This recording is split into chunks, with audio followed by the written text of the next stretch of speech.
Nous avons pu noter l'engagement des uns et des autres, notamment des acteurs qui sont dans le secteur agricole, les acteurs qui se sont félicités des mesures prises par le président de la République, ces mesures qui ont amené le gouvernement à vous réunir aujourd'hui pour échanger avec vous. Le conseil interministériel que nous tenons aujourd'hui est l'aboutissement d'un processus qui a démarré il y a plusieurs semaines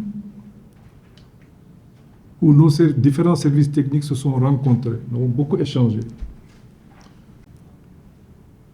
Je voudrais demander au ministre de l'Agriculture de prendre des mesures pour le démarrage effectif au mois de mai 2023 de la campagne agricole. Il veillera à la mise en place des commissions de cession des intrants par les autorités administratives au plus tard le 15 mai 2023. Pour ce qui concerne le ministre des Finances, veillez à doter le ministère en charge de l'agriculture des ressources suffisantes pour assurer le financement de la campagne agricole.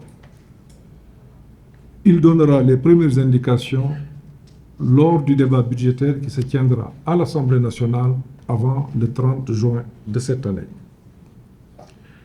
Prendre les mesures d'usuiement nécessaires pour solder la dette des OPS pour l'année 2021-2022 sera fait au plus tard en fin de semaine prochaine et soumettre à la validation un plan d'appurement de la dette de la campagne 2022-2023.